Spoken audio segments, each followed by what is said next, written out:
La Tulpa, diálogo intercultural e intergeneracional.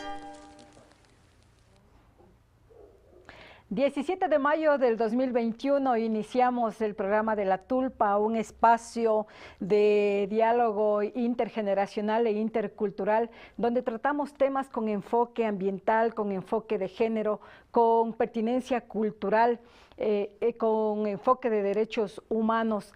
Este día tenemos un invitado desde el País Vasco, en España, la madre patria, como le denominan en muchos países del mundo. Este 17 de mayo, como decíamos, estará con nosotros Jesús González. Él es licenciado en antropología y etnología, especialista universitario en derechos humanos, ha recorrido el territorio mapuche, dice, a ambos lados de la cordillera de los Andes, y trata sobre temas de la comunicación, las alternativas que han surgido también ante esa comunicación mediática, los poderes dentro de la comunicación. Es escritor además, y vamos a conocer un poco con él, con Jesús González, en breves segundos nada más.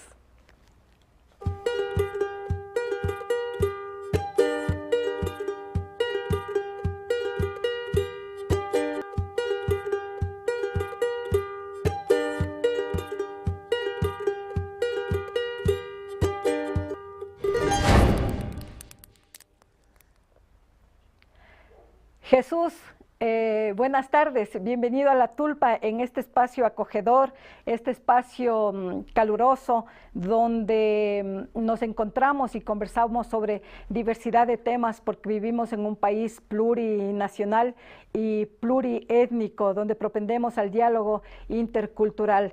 A conversar con Jesús sobre romper el círculo mediático y la criminalización de la protesta. Pero antes, conocerle un poquito más, Jesús. Nos decían que en España es de noche en este momento, 8:30 de la noche, Jesús. Bienvenido a La Tulpa. Pues muchas gracias, Jimena. Efectivamente, no es exactamente de noche, porque ustedes saben que acá en Europa tenemos los horarios cambiados con respecto al sol, y aunque son las 8:30 de la tarde-noche, aquí todavía es de día. Estamos acercándonos hacia el verano en a las 10 de la noche todavía hay luz. En cualquier caso, es para mí un placer poder estar aquí con ustedes y poder tener estos minutos de conversación que espero que sea agradable e interesante. Sí, para también, todos aquellos que nos están escuchando. Exactamente, para los seguidores de APAC TV, para los seguidores de Twitter en @APAC TV, y también estamos en simultáneo con el canal de YouTube APAC Otavalo, gracias a los seguidores. Claro que sí va a ser interesante porque necesitamos conocer más sobre el escritor, sobre el investigador de la comunicación, esa comunicación que muchas veces ata al desarrollo de los países, especialmente en Sudamérica y Latinoamérica, Jesús. Pues me tienen a su entera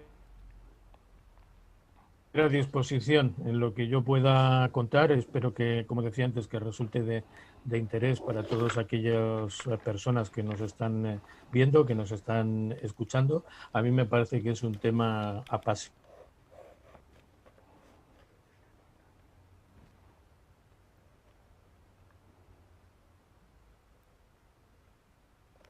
Tenemos una conexión que se está cortando.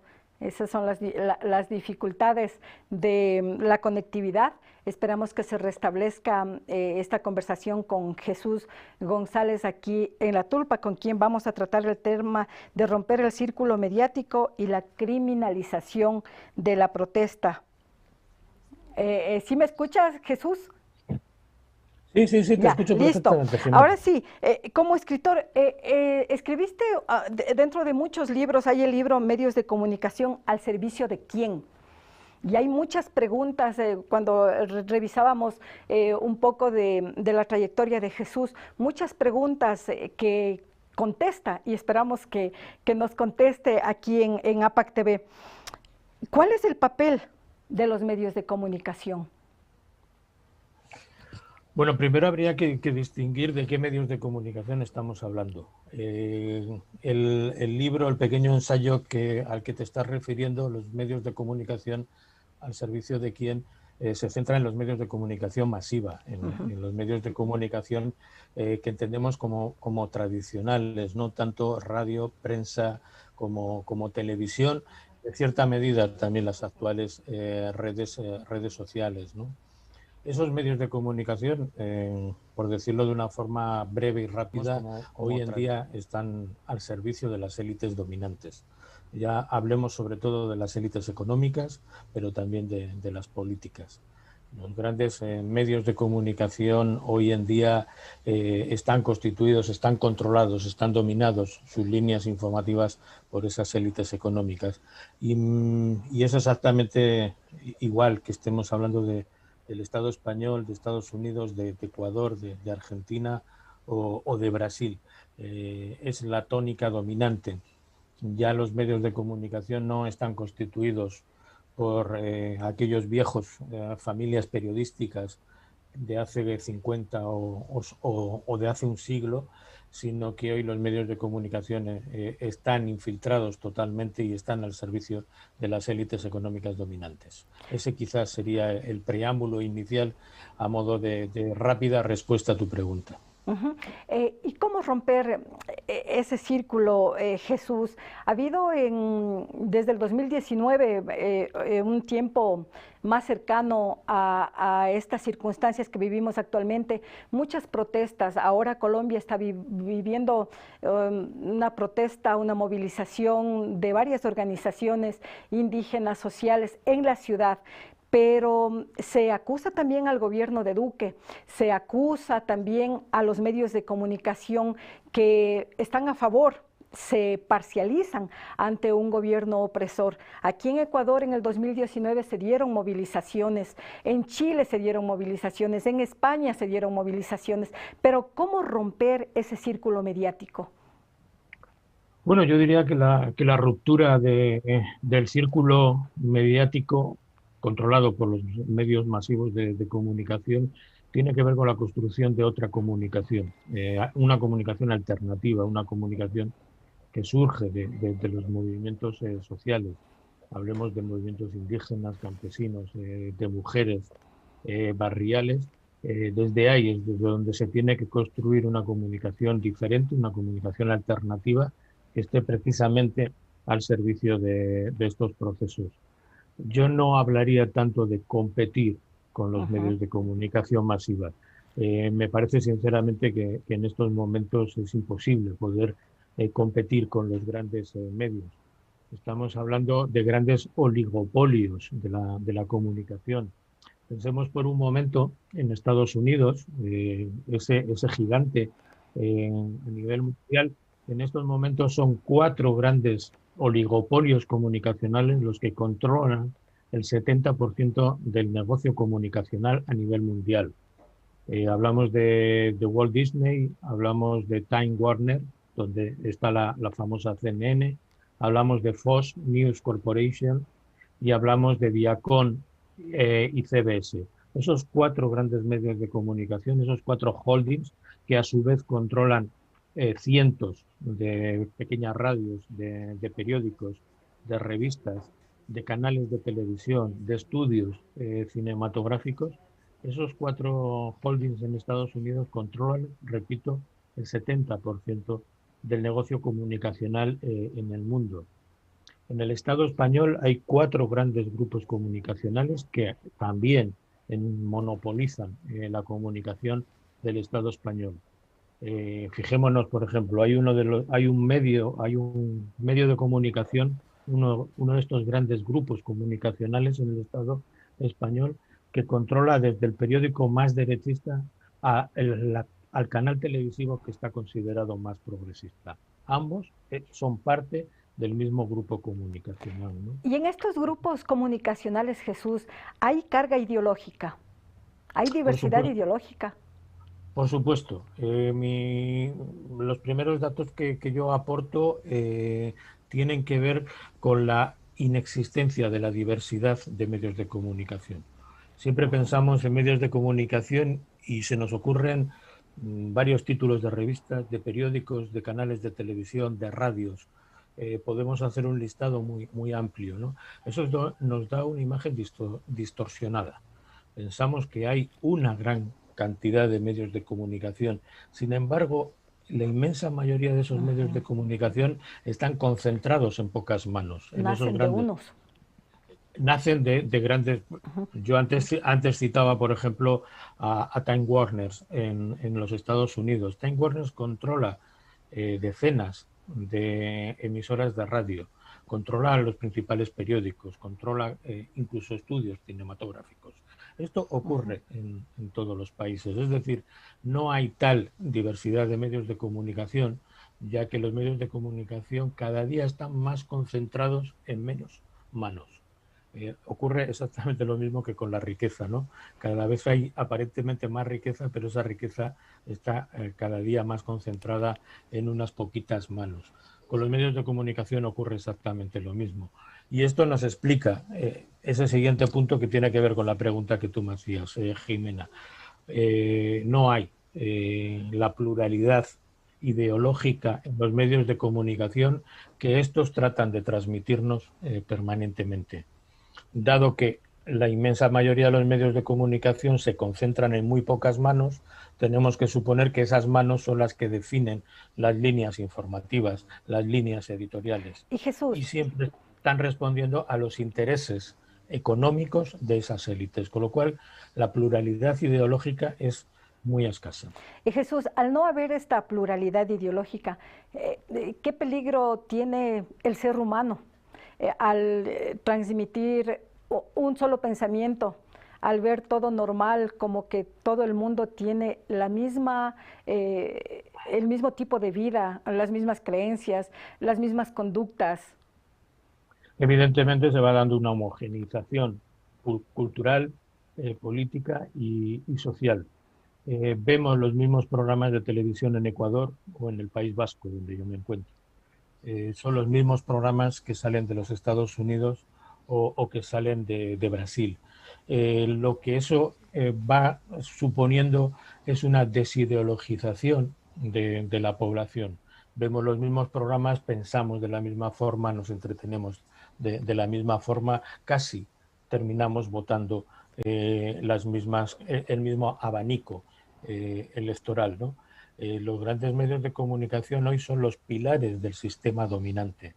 Hablamos del sistema capitalista neoliberal, que es donde evidentemente todos estos medios masivos se encuadran, ¿no? Con lo cual lo que van consiguiendo es una hegemonía de nuestras mentes. Vamos pensando todos igual, vamos teniendo los mismos gustos, nos vestimos igual, sentimos las mismas cosas, pero normalmente lo que sentimos, lo que pensamos, lo que nos vestimos es aquello que nos dictan los medios de comunicación, ¿no? Y eso lo podemos ver en la vida diaria, desde las cosas más sencillas a las cosas más importantes.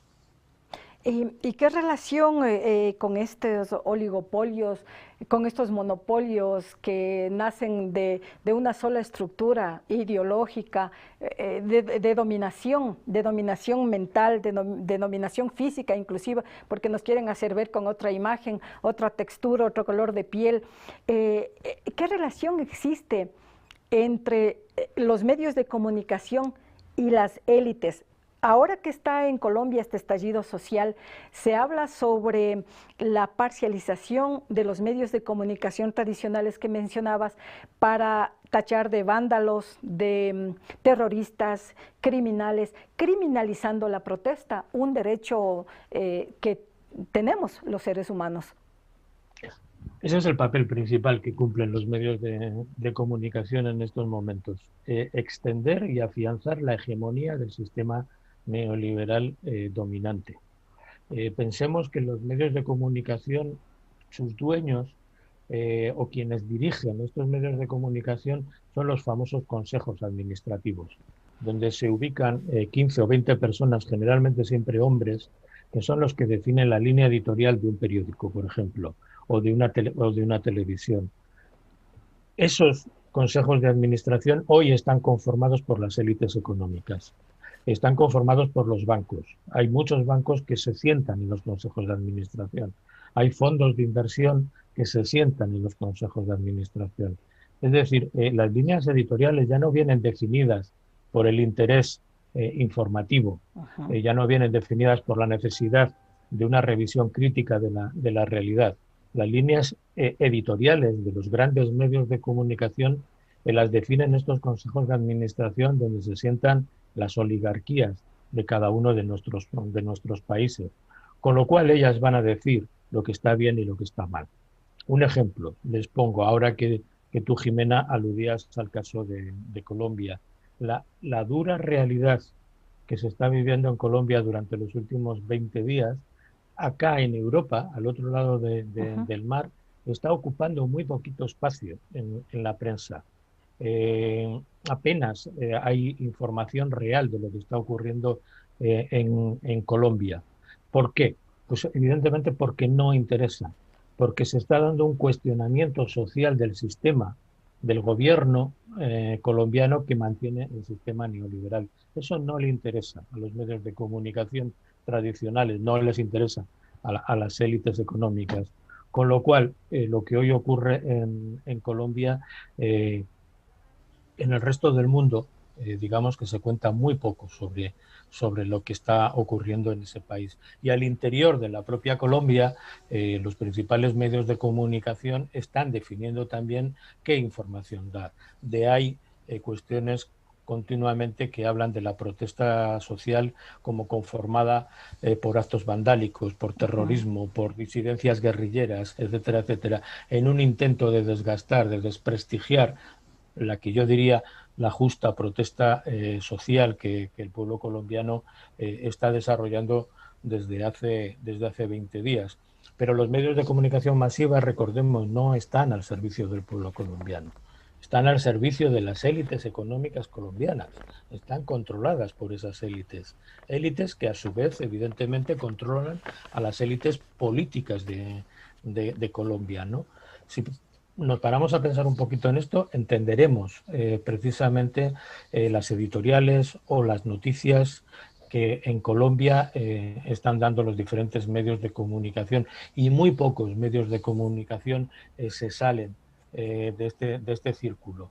La inmensa mayoría de la radio, de la prensa, de la televisión están dando mensajes continuos uniformes que plantean que la protesta social es una protesta injusta, que está ilegítima, que está además controlada por el terrorismo o por actos vandálicos, violentos, narcotraficantes, guerrilleros, etcétera, etcétera, ¿no?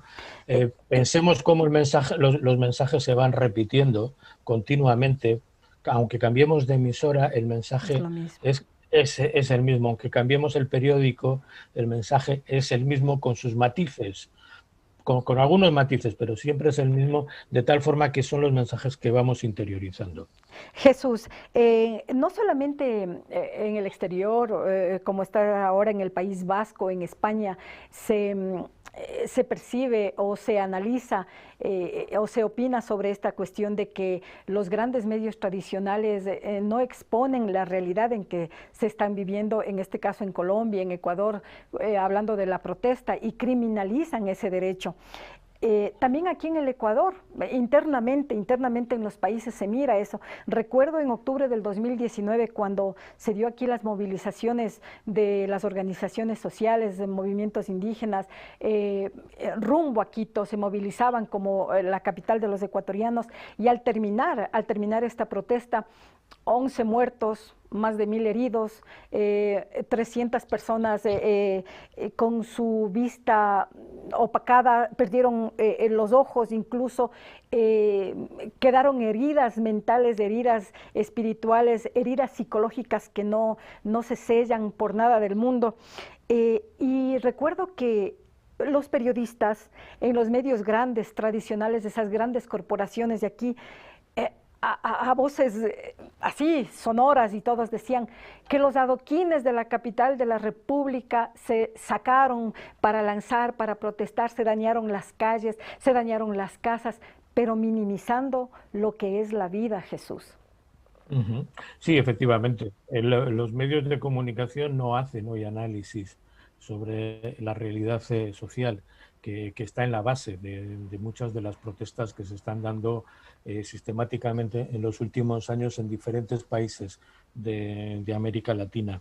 Se dejan de lado las razones de la protesta y se criminaliza esa protesta acusándola de vandalismo, de salvajismo, de terrorismo, de estar controlada por el comunismo o por la revolución bolivariana o por el narcotráfico, etcétera, etcétera, ¿no? Esa es la tónica dominante y en los 3 últimos años lo podemos ver en muchos de los países de América Latina. Hoy en día lo estamos viendo con respecto a la realidad en Colombia. Como tú bien decías, en octubre de 2019 lo vimos con las protestas en Ecuador. En esas mismas fechas, octubre del 19, estallaron las protestas masivas también en Chile, ¿no? Y también la tónica de los medios de comunicación en Chile era la misma. En octubre del 2019, noviembre del 2019, se da el golpe de Estado en Bolivia contra el gobierno que acababa de ganar nuevamente las elecciones, ¿no? El gobierno de Evo Morales. Los medios de comunicación en Bolivia y en prácticamente toda América Latina instalaron inmediatamente la idea de que había habido un fraude electoral cometido por el movimiento al socialismo, ¿no? Por supuesto, acompañado de toda una serie de actuaciones de organismos como la Organización de Estados Americanos, la OEA, diferentes gobiernos como el estadounidense o europeos, que repitieron continuamente que en Bolivia había habido un fraude electoral. Los medios de Claro. comunicación fueron, nunca mejor dicho, el medio para instalar esa idea que iba a justificar el golpe de Estado un mes después, en el mes de noviembre del 2019. Y hoy en día todavía hay mucha gente, pese a que se demostró fehacientemente que nunca hubo un fraude electoral, hoy en día todavía muchas personas hablan de aquellas elecciones como unas elecciones fraudulentas. Sin embargo, todos los estudios posteriores que hicieron empresas independientes sobre las elecciones demostraron que nunca hubo el fraude que justificó el golpe de Estado, ¿no? Los medios masivos en Bolivia prácticamente fueron unánimes en hablar de golpe de Estado, en impulsar el golpe de Estado y posteriormente en justificar el golpe de Estado que se dio. Sin embargo, minimizaron las masacres que el gobierno golpista ocasionó en Bolivia con más de una treintena de muertos en las protestas, ¿no? Por Cuando eso se digo que esta es la desconoció, tónica en los ajá, últimos años. cuando en Bolivia se desconoció también esa diversidad cultural, con la huipala flameando y echándole al piso, ¿no? Y también poniendo al frente la Biblia, como respaldándose también en la religión. Nos vamos a una pausa, Jesús y seguidores de APAC TV, para entrar en el otro tema, que también, si bien hay los medios tradicionales, esos grandes emporios, esas grandes cadenas de medios de comunicación, prensa, radio, televisión, en donde vemos, miramos y que parece tan inalcanzable, pero surgen ya los medios alternativos, los medios feministas, los medios comunitarios, como nosotros, como APAC TV, medio de comunicación comunitario digital, para dar una salida o para dar voces desde el territorio, para profundizar este tema y ver cómo se rompe ese círculo mediático a través de estos medios alternativos. Volvemos después de esta pausa con Jesús González.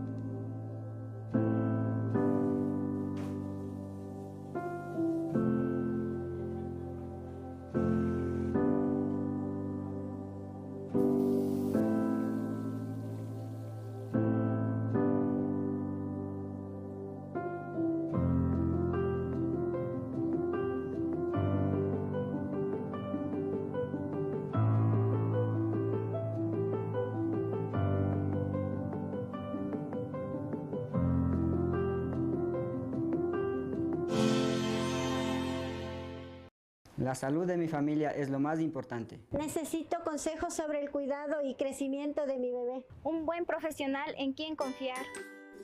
Acuda con confianza al consultorio del Dr. José Terán, médico pediatra.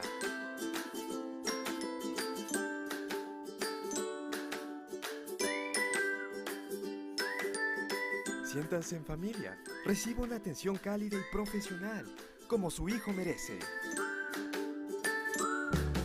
Quichuapipash Tapopaichilla.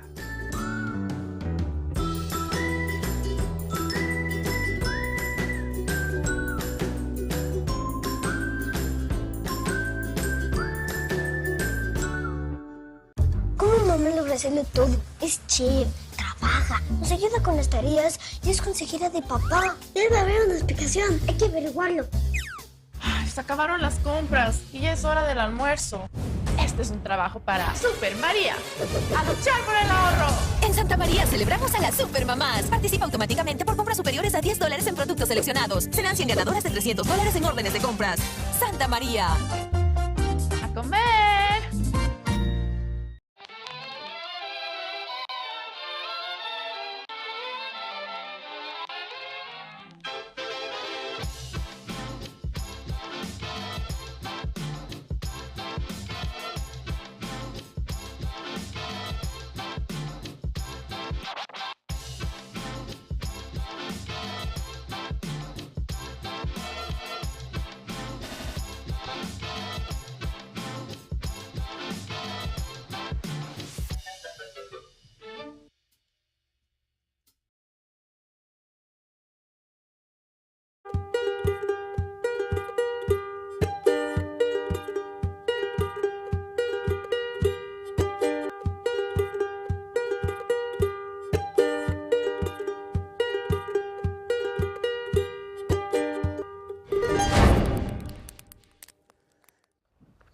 Gracias por seguir con APAG TV, en Facebook, en YouTube, APAG Otavalo y en Twitter, @APAG TV. Y mamá, el amor que sentimos por ti es súper grande y por eso en Supermercado Santa María celebramos a las supermamás del Ecuador premiando a 100 ganadoras con órdenes de compras de $300 cada una. Por compras superiores a $10 en productos seleccionados, ya estás participando. Estamos en la Atahualpa y Abdón Calderón. Atención de lunes a viernes de 7 de la mañana a 7 de la noche.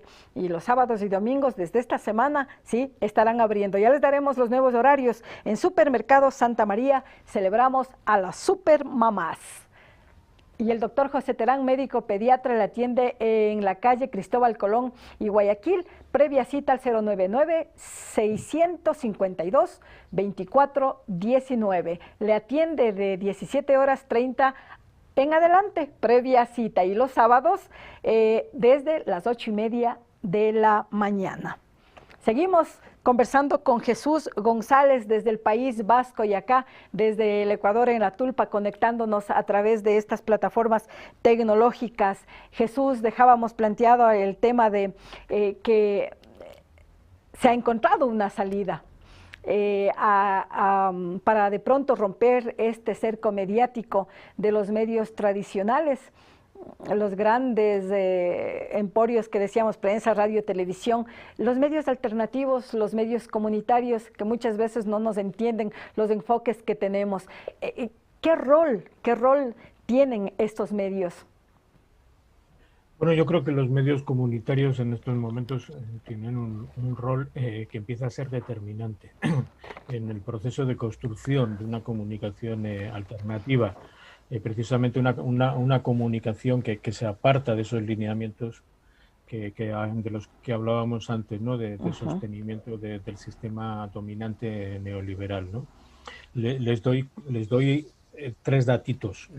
Simplemente, fíjense, el grupo Clarín en Argentina, que el principal medio es el periódico que lleva ese mismo nombre, Clarín, controla el 60% del sector comunicacional en Argentina. Televisa en México controla el 65% de la comunicación en México. O Globo en Brasil controla el 50% de la audiencia de televisión, ¿no? Esto es para que nos hagamos una idea idea de la dimensión de esos medios de comunicación masiva, ¿no? Y sin embargo, en el otro lado de la balanza, en estos momentos en todo el continente americano, desde Alaska hasta Tierra de Fuego, hay decenas, mejor dicho, hay cientos de experiencias de construcción de comunicación alternativa. Se hace prensa escrita alternativa, se hace radio alternativa, se está haciendo ya televisión alternativa, en muchos casos televisión digital.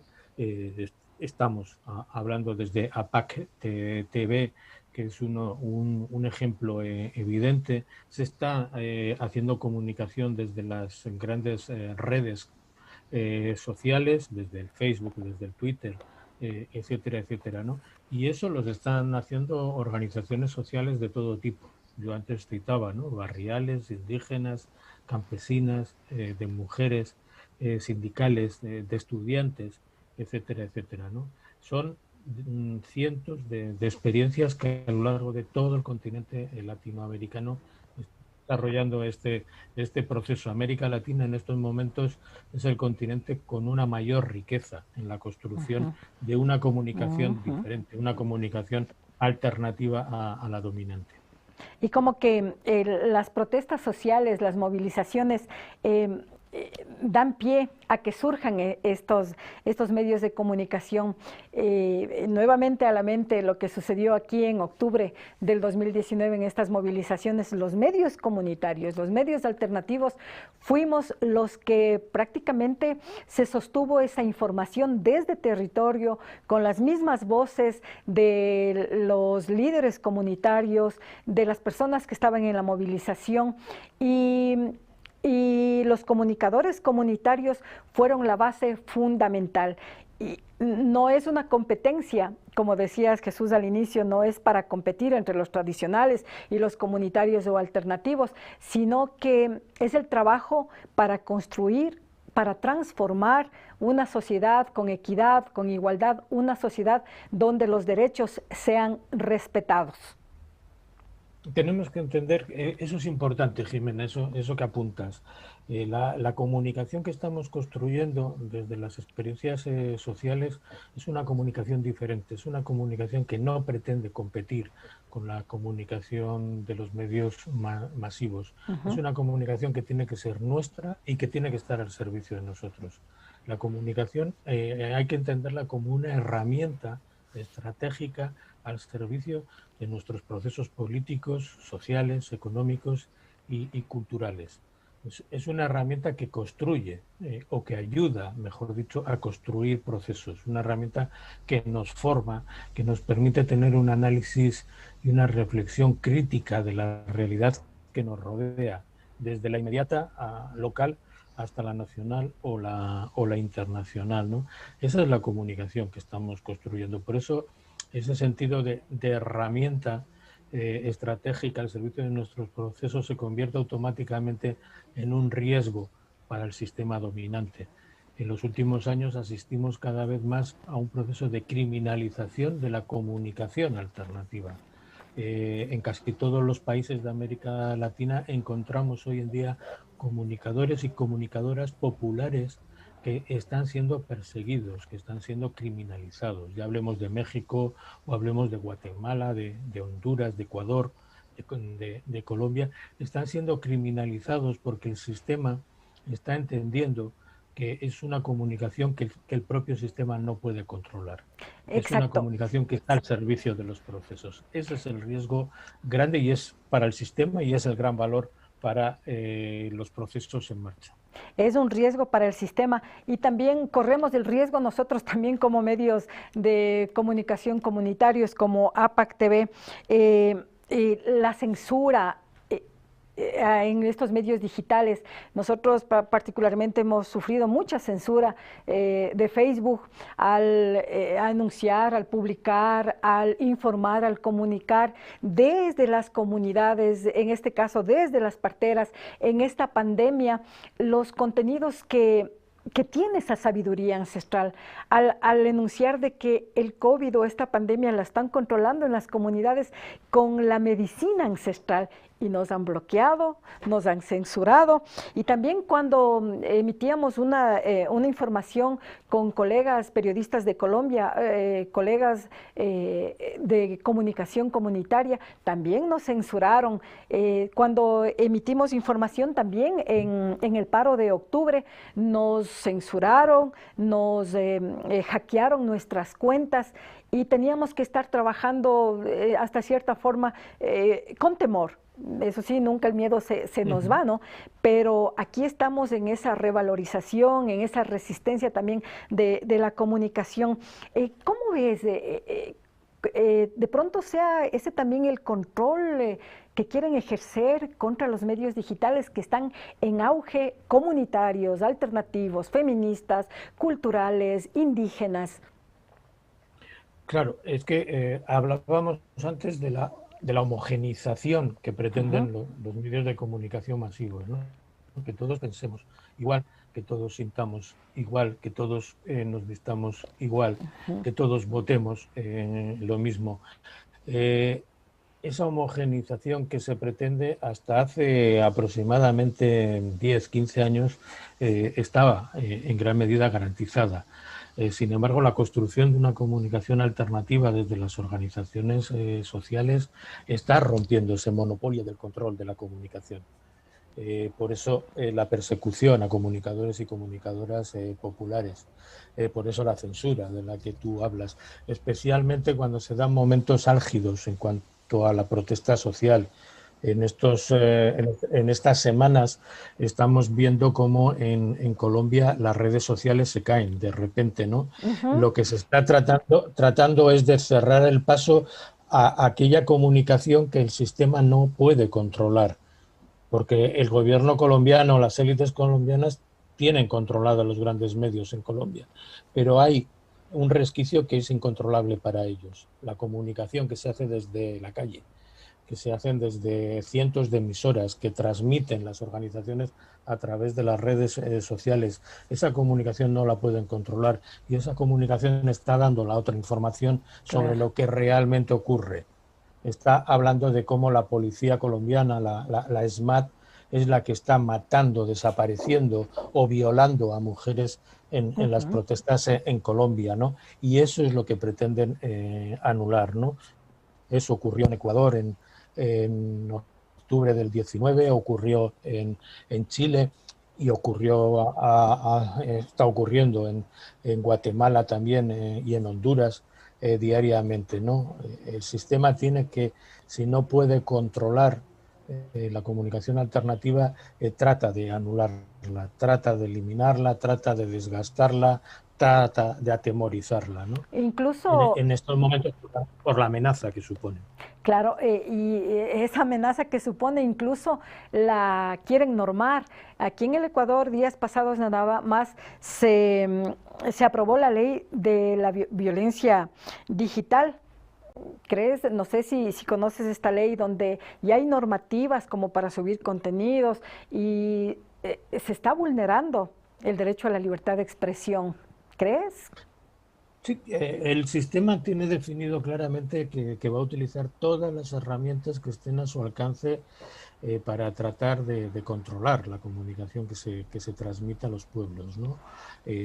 Desde la persecución a los defensores y defensoras mediante acusaciones falsas, difamaciones, etcétera, etcétera, tratar de que dejen de hacer el trabajo con el que están comprometidos, hasta modificaciones legislativas que coarten el campo de acción de esa comunicación, aplicando procedimientos judiciales, aplicando censura que quedará legislada, ¿no? Tenemos que tener claro eso, el sistema va a utilizar todas las herramientas y si hay alguna herramienta que no tiene, la va a crear. La va a generar, a construir inmediatamente mediante una modificación legislativa, la aprobación de una nueva ley, siempre haciendo alusión a la libertad de expresión o a la libertad de prensa, pero siempre intentando controlar una comunicación comunitaria, una comunicación alternativa que no pueden, que se les está escapando de las manos, ¿no? Por eso yo creo, insisto, me parece muy importante que desde las organizaciones sociales dimensionemos esta herramienta que tenemos en nuestras manos y que muchas veces no nos damos cuenta. Pensamos que muchas veces tener una pequeña radio es para emitir continuamente nuestros comunicados. No, tener una radio es una herramienta poderosa.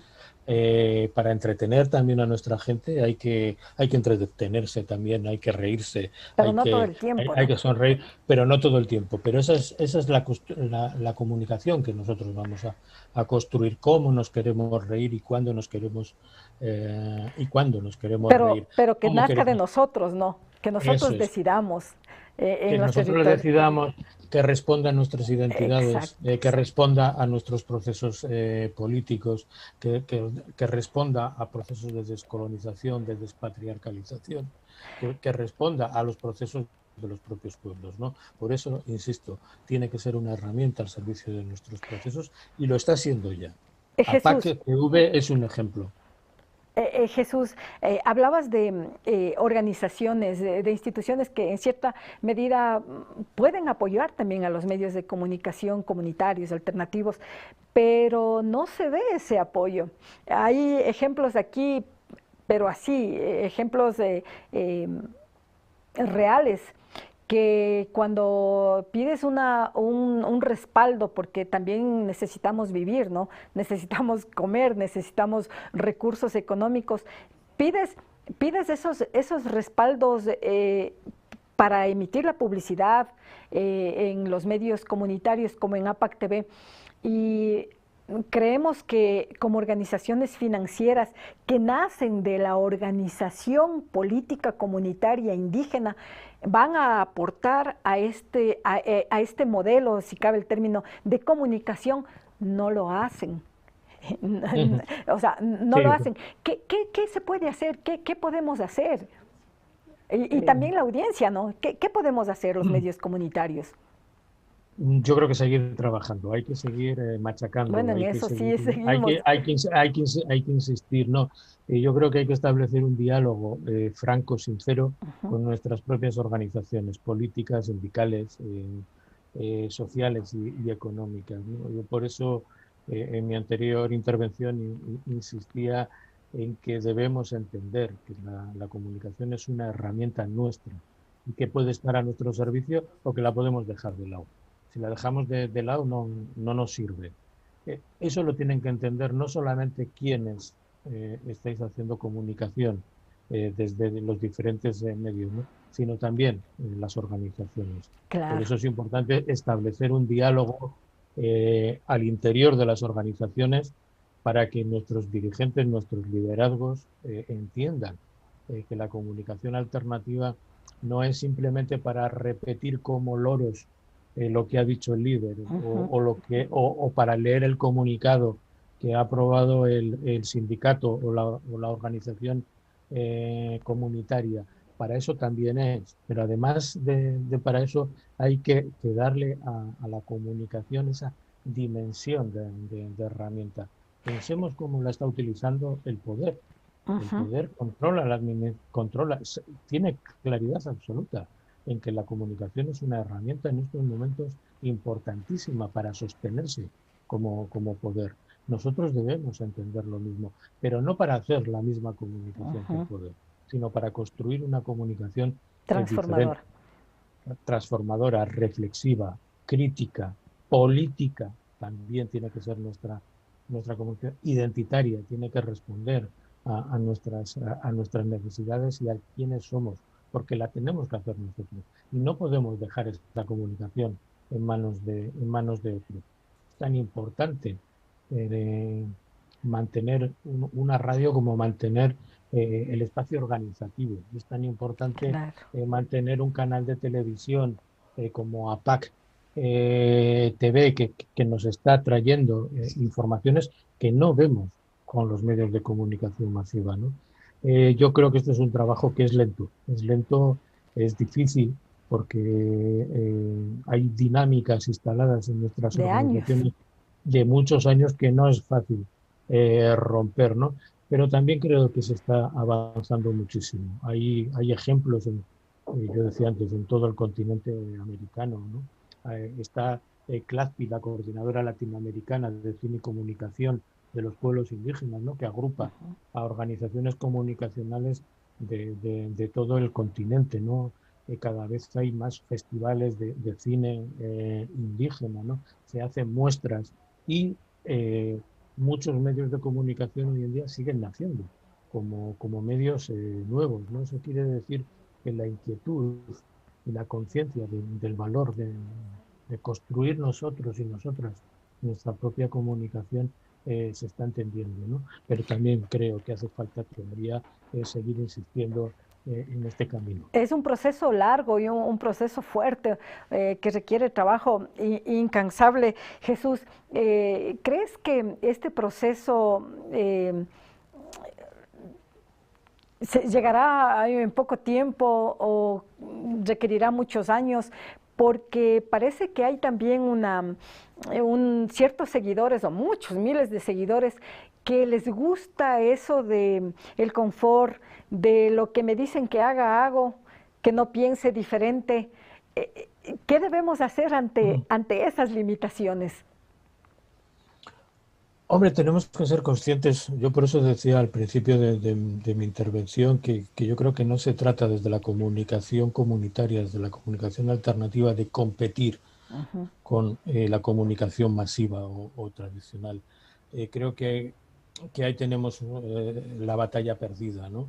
Y yo creo que lo importante es ir construyendo esa otra comunicación, que al mismo tiempo se va a ir convirtiendo en alternativa a la tradicional, ¿no?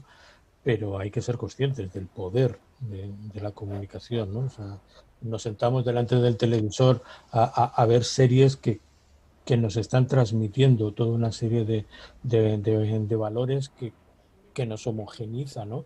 Que nos hace una pieza más en el engranaje del sistema, ¿no?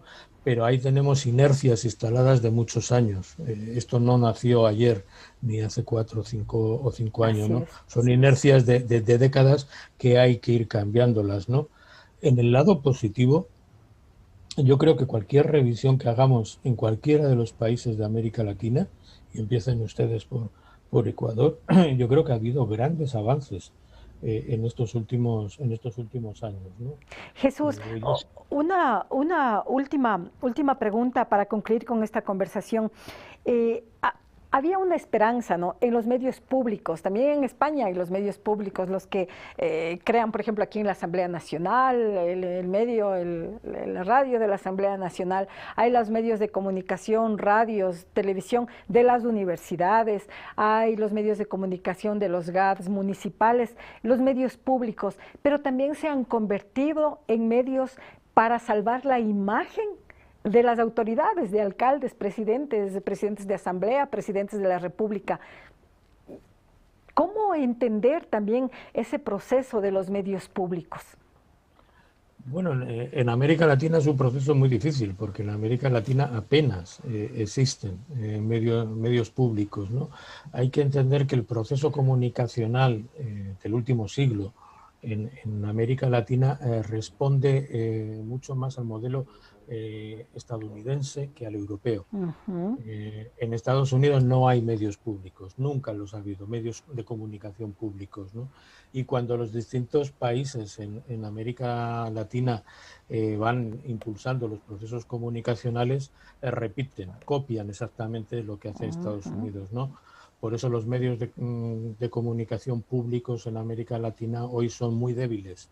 Incluso hay países en los que siguen siendo inexistentes, ¿no? Sin embargo, en Europa el modelo siempre fue diferente. De hecho, la comunicación en gran medida en Europa rápidamente se identifica como que tiene que ser una comunicación pública, que tiene que ser un derecho de toda la ciudadanía de estar informada y de acceder a la información para conformar nuestras propias definiciones, nuestras propias conclusiones, y a partir de ahí que cada uno y cada una pueda tomar decisiones, ¿no?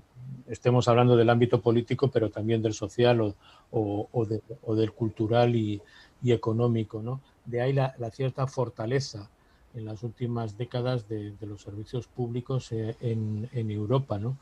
pero a mí me parece que si hablamos de ello para América Latina es una tarea pendiente.